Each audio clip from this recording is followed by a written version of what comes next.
سلام به همگی، خوش اومدید به جلسه دوم آموزش طراحی پروژه محور سایت با وردپرس. خب تو این یکی دو جلسه آینده میخوایم که یک سری مفاهیم اولیه طراحی سایت رو براتون تعریف بکنم، یعنی چیزی که هر طراح سایتی باید حتما بدونه.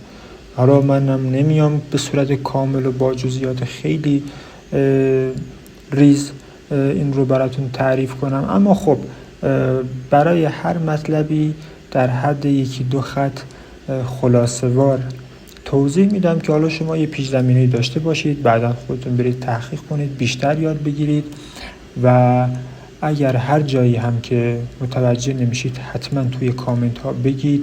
ممکنه که چیزی رو جا انداخته باشم یا اصلا فراموش کرده باشم که توی مطالب آورده باشم، چون حقیقتش اینه که این یکی دو هفته درگیر پایان نامه و امتحانات دانشگاه اینجور چیزا هستم، خیلی سرم شلوغه و خواستم فقط جلسه رو بذارم. به خاطر همین واقعا از شما عذرخواهی میکنم به خاطر کمکاری. اما خب این توضیحات رو، این چیزایی که حالا من بررسی کردم ظاهراً مهمترین هاش هستش. حالا چیزی اگه فکر کردین که باید اضافه بشه یا مثلا کم اینجا گفتم، توی کامنت ها حتما برام بگید، بنویسید که منم برم و اونا به ویدیو اضافه کنم. خب بریم که سراغ ارائه. حالا این یکی دو جلسه هم دیگه با ارائه پاورپوینت در خدمتون هستم دیگه. بعد اون میریم به داخل محیط کار با وردپرس و احتمالاً اینم بگم بهتون که احتمالاً یک جلسه هم خلاصه‌وار داشته باشیم برای مفاهیم اولیه وردپرس، اصلا طراحی سایت با کد نویسی و وردپرس چه فرقایی دارن، وردپرس چطور کار میکنه، کد نویسی چطور کار میکنه و کلا این مطالب هم شاید یک جلسه هم برای این بذارم که واقعا لازمه شما این اطلاعات رو داشته باشید و اصلا چیزی نیست که بگم اضافه هستش یا این که وقت تلفیه، چون اینجور چیزا، اینجور مسائل برای یک طراح سایت باید حتما اطلاعات در موردش داشته باشه و ضروریه. خب اولین مطلبی که داریم اینترنت چیه؟ ببینید، اینترنت تعریف علمیش رو اگه بخوام بهتون بگم، یک شبکه جهانی از کامپیوترها هستش که از طریق یک سری قوانین مشخص به اسم پروتکل ها که در اسلایدهای آینده بهش میرسیم به هم وصل شدن. این شبکه این امکان رو به ما میده که دستگاه ها با هم اطلاعات رو رد و بدل بکنن. در واقع بخوام ساده تر بهتون توضیح بدم، اینترنت رو مثل یک شهر خیلی بزرگ در نظر بگیرید. این شهر پر از خیابون و جاده و کوچه هستش. هر کسی تو این شهر میتونه خب با یه نفر دیگه ارتباط بگیره، پیام بفرسته یا چیزی بخره. اینترنت هم همین کار رو دقیقاً انجام میده. یک جاده بزرگی که کامپیوترها و گوشی‌ها رو در واقع به هم وصل کرده. خب بریم سراغ مطلب بعدی. اینا رو در حد خلاصه‌وار در همین حد بهتون میگم. حالا اگه کم و کاستی چیزی هم بود حتما بهتون گفتم داخل کامنت ها بذارید و اینکه خودتون هم حتما باید پیگیر باشید، برید سرچ بزنید در مورد اینجور مفاهیم که بیشتر یاد بگیرید. خب وب چیه؟ آیکون پایینی هم میبینید 3 تا W داریم. www که روی همه سایت ها باید بزنیم مخفف ورلد واید وب هستش، یک سیستم اطلاعاتی که از صفحات وب تشکیل شده. این صفحات از طریق مرورگرها برای ما قابل دسترس هستند. بخوام ساده تر توضیح بدم، فرض کنید که اینترنت یک کتابخونه خیلی بزرگه. خب وب همون کتاب ها و مجله هایی هستن که این توی این کتابخونه میتونیم بخونیمش، یعنی وب بخشی از اینترنت حساب میشه، نه خودش به تنهایی. پس وب بخشی از اینترنت. در واقع اینترنت یک شبکه زیرساخت هستش و وب هم اطلاعاتی که توی این شبکه زیرساخت بین کاربران رد و بدل میشه. خب مطلب بعدی مرورگر هستش.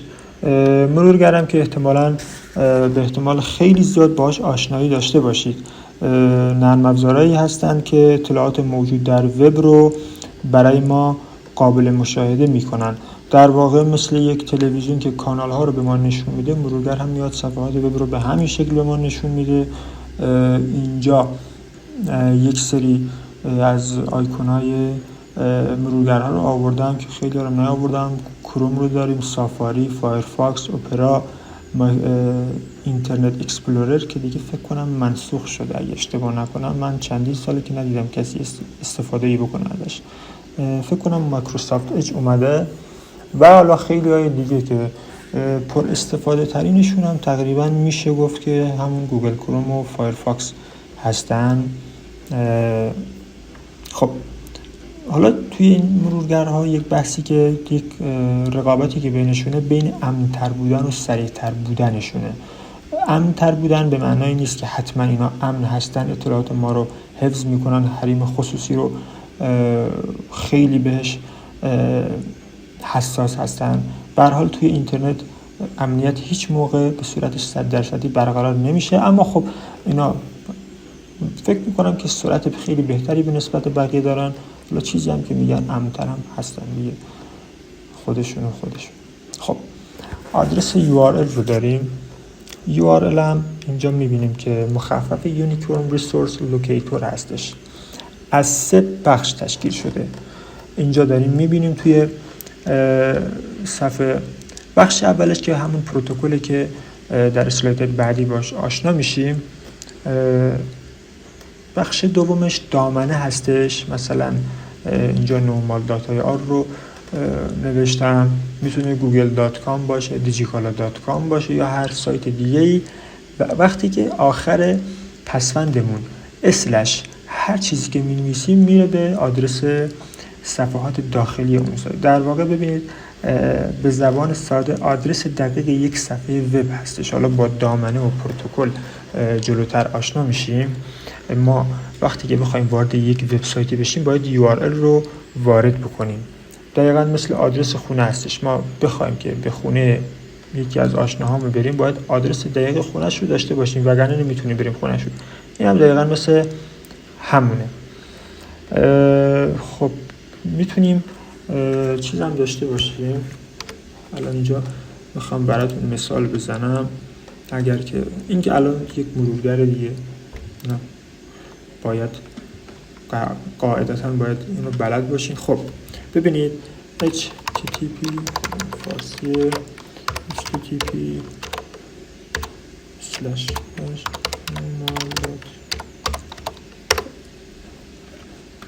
اینو خودش دیگه به صورت خودکار حذف. این مورد سایت نرمال میشه. یا مثلا http حالا اس رو میزنیم که اینا یک پروتکل ارتباطی هستش.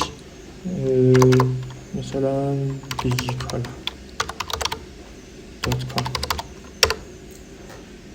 ببینید اینجا به این شکل به ما آدرس URL رو نشون میده. میاریم وقتی که این آدرس رو وارد میکنیم انگار که ما آدرس خونه مثلا یکی رو بلد باشیم، دقیقاً میریم در خونهشون. این هم به همین صورته. ببینید برای مثلا اینجا فروشگاه رو وقتی میزنم میاد اسلش شاپ رو برای ما میاره. این دیگه میشه آدرس صفحه داخلی سایت ما. توی دیجیکالا مثلا اگه بخوایم بریم صفحه شگفت انگیز ها، اینجا به این صورت URL صفحه داخلی و URL کامل این بخش اولشه که بخش پروتکل هستش، اینم دامنه هستش و اینم آدرس صفحه داخلی. دیگه هر چقدر که این ادامه پیدا کنه ریزتر میشه، یعنی به صفحات داخلی تر میرسیم. خب مبحث بعدی که داریم اینم از این جنگولک بازی در آورد. خب دامنه چیه؟ این نورمال داتای آر، digicala.com، google.com اینا همشون دامنه حساب میشن. دامنه در واقع مثل چی میمونه؟ یک اسم منحصر به فردی که به هر سایتی میدن. ببینید ما وقتی که میریم ثبت احوال اسم برامون میذارن، اسم خانوادگی برامون میذارن، ولی خب اینا منحصر به فرد نیستن. چرا؟ من معین خرمی مثلا ممکنه که هزاران نفر دیگه به این اسم وجود داشته باشن.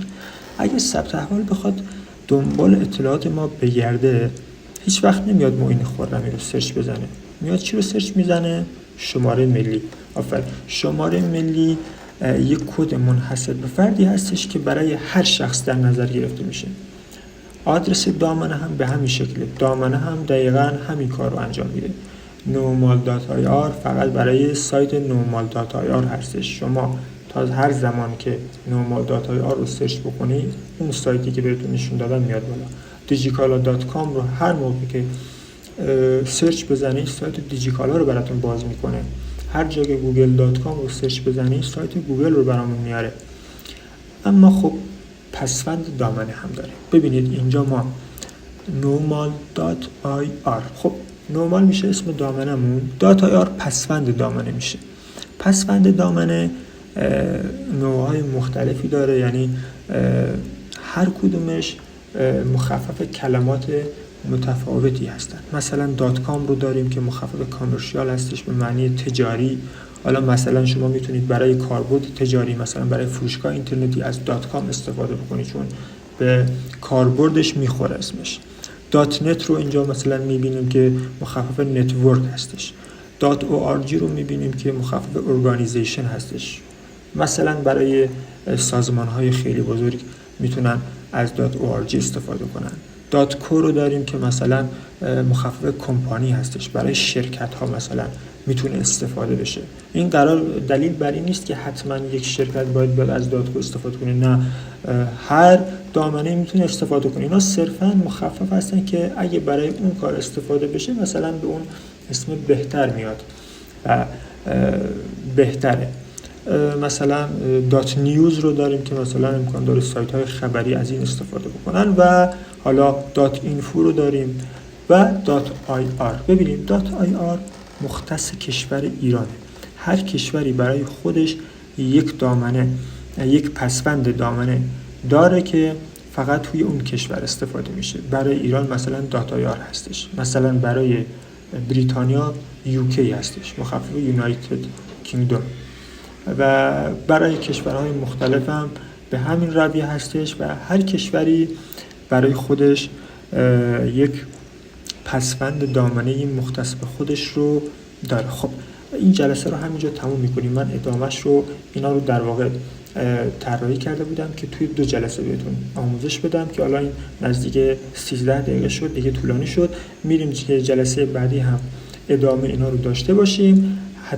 حتما یادتون نره که اگر چیزی رو فراموش کرده بودم، چیزی رو به اشتباه گفتم یا گفتم من خیلی تمرکز ندارم توی این 1-2 هفته، فقط صرفا خواستم دوره رو پیش ببرم، اینا هم مفاهیمی که خودتونم میتونید یاد بگیرید.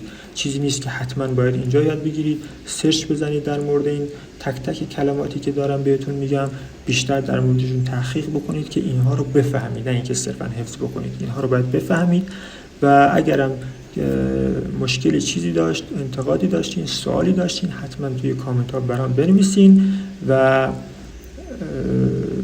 جلسه بعدی حتما ادامه محتوا رو در خدمتتون هستم. فعلا خدا نگهدار.